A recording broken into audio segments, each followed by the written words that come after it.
Pizza हो, ज़िंगी parcel हो, Mac puff pizza हो, ये सारी चीज़ें एक ही डो से एक ही तरीके से प्रिपेयर होती हैं, बस शेप्स अलग होता है और इसे बनाना बहुत ही आसान है और बच्चों को हमें कुछ ना कुछ शाम की छोटी-मोटी भूख के लिए बनाना ही पड़ता है। हमें बच्चों को ध्यान में रख करके हमें डेली कुछ ना कुछ उन्हें वैरायटी बनाना पड़ता है। तो आज मैं पफ पिज़्ज़ा बना रही हूँ, तो बिना देर करते हुए चलिए बनाते हैं इसे। इसे बनाना बहुत ही आसान है। पहले हम स्टफिंग बनाएंगे। एक पैन चढ़ाया है, उसमें 1 से 2 टेबलस्पून आप ऑयल डाल लीजिए। उसमें एक बड़ा चम्मच भर के मैंने गार्लिक डाला है और इसे हम अच्छे से सौटे कर लेंगे। जब ये अच्छे से भुन जाएगा तो इसमें 1 चम्मच मैंने अदरक बारीक काट के डाला है और इसे भी हम भून लेंगे। जब ये सारी चीज़ें अच्छे से भुन जाएंगी, कच्चापन दूर हो जाएगा, तो प्याज और हरी मिर्च डाल दिया है और इसे भी हम अच्छे से सौटे कर लेंगे। जब ये सारी चीज़ें अच्छे से भुन जाएंगी तो मैंने गाजर, शिमला मिर्च इसे हमने डाल दिया है और 1 से 2 मिनट हम बस इसे अलटते पलटते हुए फ्राई कर लेंगे, क्योंकि हमें इसे ज़्यादा फ्राई नहीं करना है। अब मैंने इसमें कॉर्न डाल दिया है। आप अपने मनपसंद की इसमें सब्ज़ी डाल सकते हैं, ऐसे जनरली यही सब्ज़ियाँ जाती हैं। फ्लेवर के लिए चिली फ्लेक्स और ऑरिगेनो डाला है, दोनों 1-1 चम्मच डाल दिया है। आप जितनी स्टफिंग तैयार कर रहे हैं उसके अकॉर्डिंग आप अपना डाल लें और इसे भी डाल करके अच्छे से हम मिला लेंगे। जब ये सारी चीज़ें अच्छे से मिक्स हो जाएंगी तो 1 से 2 टेबलस्पून मैंने यहाँ पे टमाटो सॉस डाला है और 1 टेबलस्पून मैंने यहाँ पे मेयोनीज डाला है और इन सब को भी डाल करके हम अच्छे से हम भून लेंगे और मिला लेंगे। लास्ट में हम अपना पनीर डालेंगे। अब यहाँ मैंने थोड़ा चीज़ डाला है, ये मोज़रेला चीज़ है, आप प्रोसेस चीज़ भी डाल सकते हैं, डिपेंड करता है आप पे कि आपके पास कौन सी चीज़ है। यहाँ सब कुछ अच्छे से मिक्स हो गया है। अब यहाँ पे मैं पनीर डाल रही हूँ। यहाँ लगभग मैंने 100 ग्राम के करीब पनीर लिया है और उसे छोटे छोटे डाइस में मैंने कट कर लिया है और उसे भी डाल के अच्छे से मिक्स कर लेंगे। हमारी स्टफिंग रेडी है। अब हम अपना डो तैयार करेंगे। यहाँ मैं मैक पफ पिज़्ज़ा आटे से बना रही हूँ। 1 कप आटा लिया है और 2 टेबलस्पून मैंने मैदा लिया है। आप मैदा स्किप भी कर सकते हैं, पर थोड़ा सा टेक्सचर देने के लिए मैंने मैदा लिया है। स्वाद के अनुसार नमक लिया है। 2 टेबलस्पून ऑयल जाएगा, पर अभी मैंने 1.5 टेबलस्पून डाला है। 1/4 चम्मच मैंने बेकिंग पाउडर डाला है, ये आप स्किप भी कर सकते हैं।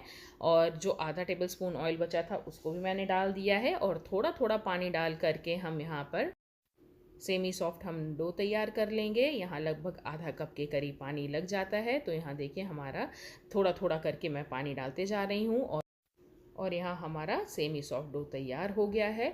अब हम इसे रेस्ट करने के लिए 15 से 20 मिनट छोड़ देंगे। 15 से 20 मिनट बाद देखिए हमारा आटा रेस्ट हो गया है और ये थोड़ा सा सॉफ्ट हो गया है। हम इसे पहले अच्छे से हम मिक्स कर लेंगे।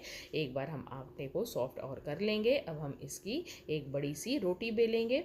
ना ज़्यादा मोटी हो और ना ही ज़्यादा पतली हो। जिस तरह से हम पराठा बनाते हैं, हमारा थिकनेस जितना होता है हमें उतना ही थिकनेस का रोटी चाहिए। और यहाँ अब स्केल से मैं इसकी स्क्वायर शीट काट लूँगी, क्योंकि हमें इसकी लंबी लंबी पतली पट्टियाँ चाहिए, क्योंकि इसका कुछ एक मेज़रमेंट होता है। उसी मेज़रमेंट के अकॉर्डिंग मैं आपको दिखाऊंगी कि कितने मेज़रमेंट का हमारा एक मैक पफ बनेगा। एक मैक पफ का साइज़ 5 इंच लंबा होता है और 2.5 इंच चौड़ाई होती है। यहाँ मेरी शीट की चौड़ाई 9 इंच है, तो यहाँ पे मैंने 4.5 इंच का मैंने एकदम सेंटर पे मार्क कर दिया है और 2.5 इंच की चौड़ाई ले लूँगी। तो यहाँ देखिए इसी तरह से अगर आप कट करके बनाएंगे तो सारा मैक पफ आपका एकदम एक साइज़ का बनेगा। तो यहाँ सारा मैंने इसी तरह से निशान लगा के कट कर लिया है और हमारी सारी शीट प्रिपेयर हो गई है, जिससे हमारा सारा मैक पफ एक ही साइज़ का बनेगा। अब एक शीट हम लेंगे। अब इस शीट के ऊपर हम अपनी स्टफिंग को डालेंगे। यहाँ 1 चम्मच भर के आप यहाँ स्टफिंग रखें, ज़्यादा ओवरलोड ना करें, क्योंकि इसमें स्टफिंग भी ज़्यादा नहीं जाता है। और उसके ऊपर थोड़ा सा आप चीज़ स्प्रेड कर दें।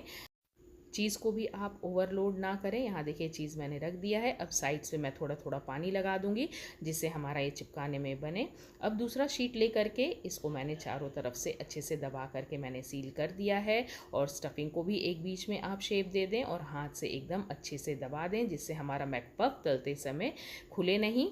अब हम इसमें डिज़ाइनिंग करेंगे। फोक लेंगे और फोक से दबाते हुए चारों साइड आप इसकी डिज़ाइनिंग कर दें। मैक पफ में इसी तरह का डिज़ाइन बना होता है ना। तो ये हमारा देखिए मैक पफ बन करके रेडी हो गया है, एकदम मैगडी स्टाइल का। पर मैगडी में तो हमें मैदा का मिलता है, यहाँ मैं आपको आटे में सिखा रही हूँ। ये थोड़ा हेल्दी भी है, क्योंकि बच्चों को डेली डेली हम मैदा नहीं खिला सकते हैं। तो यहाँ देखिए 2 मैक पफ क्या मेरा सारा मैक पफ बन करके रेडी है। यहाँ कढ़ाई में मैंने ऑयल गरम कर लिया है। ऑयल का टेम्परेचर मीडियम टू लो होगा, क्योंकि हमें इसे मीडियम फ्लेम पे ही तलना है, जिससे इसका कलर चारों तरफ से एकदम इवन आए और इसे अलटते पलटते हुए गोल्डन ब्राउन करके हम इसे तल लेंगे। तो यहाँ देखिए, यहाँ मैंने पलट दिया है और हमारा एक बैच मैकपफ बन करके रेडी हो गया है। तो यहाँ पे अब मैं दूसरा बैच डाल दे रही हूँ। इसी तरह से एकदम मीडियम टू लो फ्लेम पे ही आप तलें, हाई फ्लेम ना करें, नहीं तो ये एकदम ऊपर से जल्दी से पक जाएगा और अंदर से कच्चा लगेगा।